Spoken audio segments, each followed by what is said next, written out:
Hi நண்பா, welcome to our channel love tax.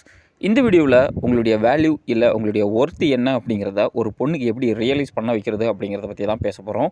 கண்டிப்பாக இந்த வீடியோ உங்களுக்கு மிகப்பெரிய அளவில் ஹெல்ப் பண்ணும். ஸோ வீடியோவை ஸ்கிப் பண்ணாமல் முழுசாக பாருங்கள்.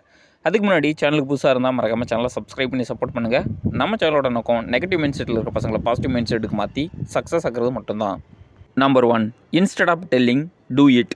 ஒரு பொண்ணு நம்ம கூட பேச ஆரம்பித்த உடனே பசங்க பண்ணுற முதல் தப்பு என்ன அப்படின்னா, அந்த பொண்ணுக்கிட்ட நிறைய விஷயங்களை சொல்லுவோம், அதை ஆக்ஷனாக எடுத்துகிட்டு வர மாட்டோம். நாம் நினைப்போம் அந்த பொண்ணு ஞாபகமாக வச்சுருக்க போகிறா அப்படின்னு சொல்லிட்டு நீங்கள் சொல்கிற ஒவ்வொரு வார்த்தையும் அந்த பொண்ணு எத்தனை வருஷம் ஆனாலும் ஞாபகம் வச்சுருப்பாங்க. ஸோ தேவையில்லாமல் உங்களால் ஒரு விஷயத்தை பண்ண முடியல அப்படின்னா சொல்லாதீங்க. சின்ன விஷயமா இருந்தாலும் பரவாயில்ல, அந்த பொண்ணுக்கு சொல்லாமல் நீங்கள் பண்ணி காட்டுறீங்க அப்படின்னா அந்த பொண்ணு சர்ப்ரைஸ் ஆவாங்க. அதை விட உங்களுடைய வேல்யூ, உங்களுடைய ஒர்த் அதிகமாகும். அதை விட்டுட்டு நீங்கள் தொடர்ந்து வார்த்தையில் மட்டும்தான் சொல்லிக்கிட்டு இருக்கீங்க, ரியல் லைஃப்பில் பண்ண மாட்டேறீங்க அப்படின்னா, இதை நீ லாஸ்ட் டைமே சொன்ன அது பண்ணவே இல்லை அப்படின்னு சொல்லிட்டு உங்களை ஒரு சாம்பாராக தான் அந்த பொண்ணு கன்சிடர் பண்ணுவாங்க. உங்களை விட ஒரு பையன் கிடைக்கிறான் அப்படின்னா கண்டிப்பாக அந்த பொண்ணு உங்களை கையை கழுவுவாங்க. ஸோ உங்களால் ஒரு விஷயத்தை பண்ண முடியல அப்படின்னா தேவையில்லாமல் அந்த பொண்ணுக்கிட்ட கதை விடாதீங்க. B careful. Number 2, financial stability. உங்களுடைய ஒர்த்தை நீங்களே சொல்லாமல் அந்த பொண்ணுக்கு மட்டும் இல்லை, இந்த உலகத்துக்கே தெரியணும் அப்படின்னா பணம் அப்படிங்கிற ஒரு விஷயத்தால் மட்டும்தான் முடியும். நிறைய பேர் சொல்லலாம், பணம் அப்படிங்கிற ஒரு விஷயம் மட்டும் வாழ்க்கை கிடையாது, பணம் இருந்தால் உங்களுக்கு லவ் வராது அப்படின்னு சொல்லலாம். ஆனால் இன்றைக்கி உங்கள் மேலே ஒருத்தர் எந்த அளவுக்கு அன்பு வைக்கணும் வைக்கக்கூடாது அப்படிங்கிறத டிசைட் பண்ணுறதே பணம் அப்படிங்கிறதா தான் இருக்குது. ஸோ பணத்தை பற்றி முட்டாள்தனமாக கமெண்ட் பண்ணுறதை விட்டுட்டு அதை எப்படி சம்பாதிக்கணும் அப்படின்னு பாருங்கள். ப்ரோ, நான் எவ்வளோ பணம் தான் ப்ரோ சம்பாதிக்கணும் அப்படின்னா, நீங்கள் ஒரு ஹோட்டல் போகிறீங்க, இல்லை ஒரு துணி கடைக்கு போகிறீங்க, அதோட ப்ரைஸ் என்ன அப்படிங்கிறத பார்க்காம உங்களால் அதை வாங்க முடியும், அதை அஃபோர்ட் பண்ண முடியும் அப்படிங்கிற அளவுக்கான பணத்தை சம்பாதிங்க. அதை விட்டுட்டு இந்த பணம் மட்டும் வாழ்க்கை இல்லை, பணம் மட்டுமே நம்மளுக்கு ஹாப்பினஸை கொடுக்காது அப்படின்னு சொல்லிட்டு ஃபெயிலியர் பீப்புள் சொல்கிற விஷயத்த நீங்களும் சொல்லி நீங்களும் ஃபெயிலியர் லிஸ்ட்டில் சேர்ந்துடாதீங்க. பணம் அப்படிங்கிற ஒரு விஷயம் இருந்தால் மட்டும்தான் உங்களுடைய பொண்டாட்டியை உங்களை மதிப்பா. Be careful. Number 3, dressing sense and physical appearance. ஒரு பையன் பண்ணுற இன்னொரு மிகப்பெரிய மிஸ்டேக் என்ன அப்படின்னா, ஒரு பொண்ணை லவ் பண்ண வைக்கிறதுக்கு முன்னாடி போட்ட எஃபோர்ட்டாக லவ் பண்ண வச்சதுக்கப்புறம் போடுறது கிடையாது. ஏன் உங்களுடைய ட்ரெஸ்ஸிங் சென்ஸும் ஃபிசிக்கல் அப்பியரன்ஸும் ரொம்ப இம்பார்ட்டன்ட் அப்படின்னா, நீங்கள் ஒரு பொண்ணுக்கிட்ட போய் இனிஷியல் ஸ்டேஜில் லவ்வாக சொல்லும்போது கண்டிப்பாக உங்களுடைய ஃபினான்ஷியல் ஸ்டேட்டஸ் இல்லை உங்களுக்கு ஃபிசிக்கல் அப்பியரன்ஸை பார்த்து தான் ஓகே சொல்லியிருப்பாங்க. அந்த இடத்துல போய் நீங்கள் லவ்வாக காட்டிலாம் எந்த ஒரு ரிலேஷன்ஷிப்பையும் நீங்கள் ஓகே பண்ணியிருக்க மாட்டீங்க. அப்படி இருக்கும் பொழுது எதை பார்த்து அந்த பொண்ணு உங்கள் கூட வர்றாங்களோ அதை நீங்கள் மெயின்டைன் பண்ணலை அப்படின்னா கண்டிப்பாக அது உங்களுக்கு ஒரு வீக்னஸாக தான் மாறும், உங்களுடைய வேல்யூ குறையத்தான் செய்யும். ஸோ ஒரு பொண்ணு உங்கள் ரிலேஷன்ஷிப்புக்குள்ளே வந்ததுக்கப்புறம் தான் நீங்கள் அதுக்கான எஃபோர்ட் அதிகமாக போடணும். உங்களுடைய ஃபிசிக்கலை கரெக்டாக பார்த்துக்கணும். ரெண்டாவது உங்கள் ட்ரெஸ்ஸிங் சென்ஸை இன்னும் இம்ப்ரூவ் பண்ணணும். அதுக்கப்புறம் உங்களுடைய சாஃப்ட் ஸ்கில்ஸை இம்ப்ரூவ் பண்ணி உங்களுடைய ஃபினான்ஸ் ஸ்டேட்டஸையும் நீங்கள் அடுத்த லெவலுக்கு எடுத்துகிட்டு போகும் பொழுது உங்களுடைய ஒர்த், உங்களுடைய வேல்யூ அந்த பொண்ணுக்கு இன்னும் அதிகமாக தெரிய ஆரம்பிப்பாங்க. Number 4, problem solving skill.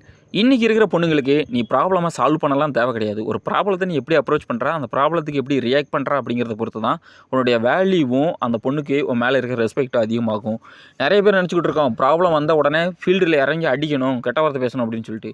அதெல்லாம் படத்துக்கும் மேடைக்கும் அந்த பொண்ணுங்க சொல்லுவாங்களே தவிர, கைதட்டலுக்காக சொல்லுவாங்களே தவிர, ரியல் லைஃப்பில் அப்படி அடிக்கிற பையனா பொண்ணுங்களுக்கு பிடிக்கவே பிடிக்காது. ஏன் அப்படின்னா அவங்க இன்செக்யூராக ஃபீல் பண்ணுவாங்க. இவன் பேசாமல் அடிச்சிருவான், எந்த ஸ்டேஷனில் நம்ம நிப்பாட்டி வச்சுருவானோ, இல்லை எவனாரும் நம்மளையும் சேர்த்து பேத்துருவானோ அப்படின்னு சொல்லிட்டு பயப்படுவாங்க. எவன் ஒருத்தன் ஒரு ப்ராப்ளத்தை ரொம்ப சாஃப்டாகவும் சட்டில்டாகவும் ஹேண்டில் பண்ணுறானோ அவனை பொண்ணுங்களுக்கு ரொம்ப ரொம்ப பிடிக்கும். இல்லை நான் இறங்கி அடிப்பேன், கெத்து அதுதான் கெத்து அப்படின்னு நினச்சா அப்படின்னா அந்த பொண்ணு கண்டிப்பாக உங்க கூட வரவே மாட்டா. நீ தான் ஏதாவது ஒரு ஸ்டேஷனில் போய் கையை கட்டி உட்காந்துருக்கணும். ஸோ ரொம்ப ரியாலிட்டி என்ன அப்படிங்கிறத முதல்ல ரியலைஸ் பண்ணுங்கள். உங்கள் பேசாமல் படத்தில் நடக்கிறதெல்லாம் ரியல் லைஃப்பில் நடக்கணும் அப்படின்னு ஆசைப்பட்டீங்க அப்படின்னா கண்டிப்பாக மூஞ்சி முகரை உடஞ்சி எங்கேயாவது உட்காந்துருப்போம். Number 5, active listener. ஒரு பொண்ணு உங்களுடைய வேல்யூவை இன்னும் அதிகமாக நினைக்கணும் அப்படின்னா நீங்கள் அதிகமாக பேசுகிறத விட அதிகமாக கேளுங்க. ஏன் அப்படின்னா பொண்ணுங்களுக்கு என்ன மாதிரியான மென்டாலிட்டி இருக்கும் அப்படின்னா, நம்ம சொல்கிற எல்லாத்தையும் கேட்கணும் அப்படிங்கிற மென்டாலிட்டி தான் இருக்குமே தவிர, கூட காம்படிட் பண்ணணும், இல்லை கூட பேசி இன்டெலிஜென்ஸாக ப்ரூவ் பண்ணணும் அப்படிங்கிற பையனை பிடிக்கவே பிடிக்காது. ரெண்டாவது நீங்கள் கம்மியாக பேசுகிறீங்க அப்படின்னா உங்களை சுற்றி ஒரு மிஸ்ட்ரி இருக்கும். உங்களை பற்றி அதிகமாக தெரிஞ்சுக்கணும் ஆர்வம் அந்த பொண்ணுக்கு அதிகமாகும். அந்த டைம்லேயும் உங்கள் மேலே இருக்கிற இன்ட்ரெஸ்ட் இன்னும் அதிகமாகும். ஸோ எப்பயுமே நீங்கள் அதிகமாக பேசி கெத்தாக காட்டணும் அப்படின்னு நினைக்கவே நினைக்காதீங்க. முக்கியமாக பொண்ணுங்களுக்கு மத்தியில் அந்த பொண்ணு என்ன சொன்னாலும் லூஸு மாதிரி பேசினா கூட லிசன் பண்ணுங்கள், தப்பே கிடையாது. லிசன் பண்ணுங்கள். உங்களுக்கு ஒர்த்தாக இருந்தால் அந்த இதுலேருந்து ஒரு இன்ஃபர்மேஷன் எடுத்துக்கோங்க. இல்லை அப்படின்னா இந்த காதில் வாங்கி அந்த காதில் விட்டுட்டு போயிட்டே இருங்க. இந்த சொசைட்டியும் பார்த்தீங்க அப்படின்னா அதிகமாக பேசுகிறவனை விட அதிகமாக பேசாமல் லிசன் பண்ணுறான் தெரியுமா, அவனை தான் மதிக்குது. ஃபைனலாக ஒரே ஒரு விஷயம் மட்டும் சொல்லிட்டு வீடியோ முடிச்சுக்கிறேன். ரோமோட ஃபேமஸான ஃபிலாசபர் செனகா என்ன சொல்கிறாரு அப்படின்னா, நீ இந்த சொசைட்டியில் என்ன பண்ணுற அப்படிங்கிறத பொறுத்து உனக்கான மரியாதையை இந்த சொசைட்டி கொடுக்காது.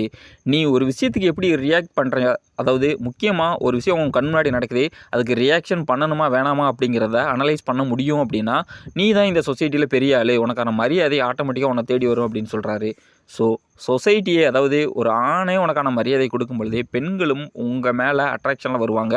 ஸோ ஒரு விஷயம் உங்கள் கண் முன்னாடி நடக்குது அப்படின்னா அதுக்கு ரியாக்ஷன் பண்ணணுமா வேணாமா அப்படிங்கிறத உங்களால் தீர்மானிக்க முடியுது அப்படின்னா கண்டிப்பாக உங்களுக்கான ரெஸ்பெக்ட் இருக்கும். இந்த வீடியோ உங்களுக்கு பிடிச்சிருந்துச்சு அப்படின்னா மறக்காமல் வீடியோவை லைக் அண்ட் ஷேர் பண்ணுங்கள். வீடியோ பிடிக்கல அப்படின்னா தாராளமாக டிஸ்லைக் பண்ணலாம். ஏன் பிடிக்கல அப்படிங்கிறத கமெண்ட் செக்ஷனில் பதிவு பண்ணுங்கள். நெக்ஸ்ட் டைம் அதோட மிஸ்டேக்கை நான் கரெக்ட் பண்ணிக்கிறேன். தேங்க்யூ ஃபார் வாட்சிங்.